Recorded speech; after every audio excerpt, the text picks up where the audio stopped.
Final Cut Pro 10.7 is here, and I have your first look at what's new. But before you update, make sure you do the thing where you right-click your existing version of Final Cut Pro and compress it. This creates a zip file that you can revisit later, just in case you have some third-party plugins that don't agree with the latest version of Final Cut and you want to go back to a prior version. I haven't had any problems with 10.7, but you should always do that before you update, just to be safe. All right, let's get into the first feature I know you're dying to see, and that is the scrolling timeline. The scrolling timeline made a big splash when they announced it at the Final Cut Creative Summit earlier this month. When you update Final Cut Pro, you may need to manually enable it. At least I did. Just head on up to Final Cut Pro and select Settings, and then under the Playback tab, just check Scroll Timeline Continuously during playback. And then this is what it looks like. When you're zoomed in on your timeline, your playhead will play normally until it reaches the center of the screen, and then it'll stop moving and your clips will actually move across the screen instead. If your playhead is at the top of your timeline, watch this. It drifts backward until it reaches the center, and then it hangs out in the middle. Pretty cool. Look at those waveforms, you guys. They are all present and accounted for. You don't have to wait for them to draw on, and it's pretty smooth playback. I can tell you that I'm on a Mac Studio with an M2 chip.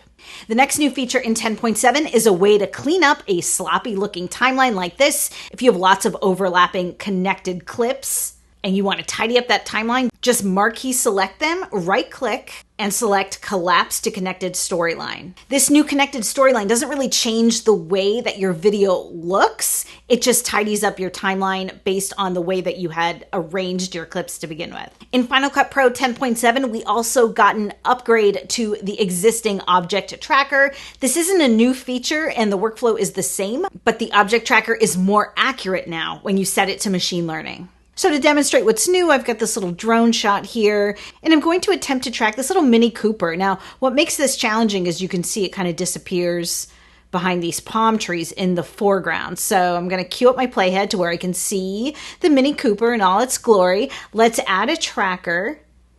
And this is the important thing, guys. On the analysis method, you want to switch it down to machine learning. This is where the new technology lives.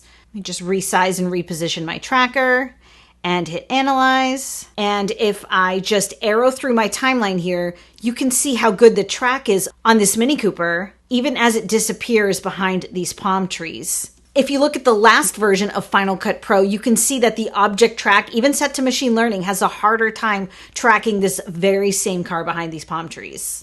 So definitely an improvement on that object tracker.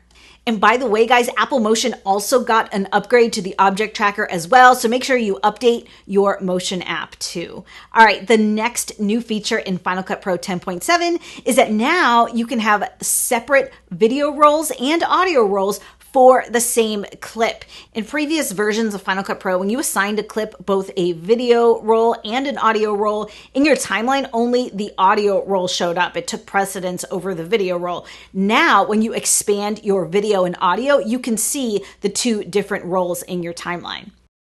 Same color palette though.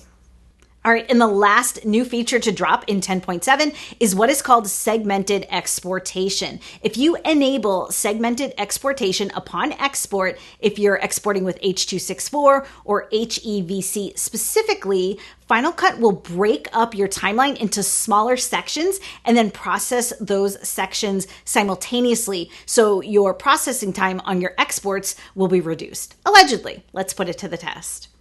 So here's the timeline for my Final Cut Summit recap. It's almost 15 minutes long. So I'm going to export this in H.264.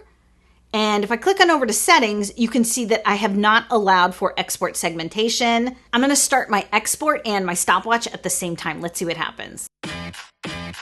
While we're waiting for this video to export, this seems like a great time to remind you guys that if you really want to sharpen your Final Cut skills or learn Apple Motion, head on over to jenjager.com, where I have some great self-paced courses for all of these things. Final Cut Rockstar is for anyone who's just getting started with Final Cut. Final Cut Rockstar Next Level gets deeper into Final Cut's capabilities. And then Motion Launchpad is for anyone who wants to learn Motion from the ground up. 4 minutes and 59 seconds. So literally about 5 minutes to export this without segmented exportation. Let's try it again. I'm going to use the same settings, but this time I'm going to allow for export segmentation. Let's hit next. Let me reset that stopwatch. And here we go. And while this video is exporting, I should probably do the YouTube thing and remind you to like, subscribe, and ring that bell. So that took 4 minutes instead of 5 on a 15-minute video that is 4K with H.264 export settings. Not earth-shattering, but if you export a lot of like long-form content, I think you're gonna like the segmented exportation because who doesn't like to save a little time, right? So what did you guys think of 10.7? What feature are you most excited about? I'm sure you're gonna have a lot of opinions. You guys always do. Let us hear them down in the comments. Once you're done with that, I picked out some other videos I know you're gonna love. I will see you guys again.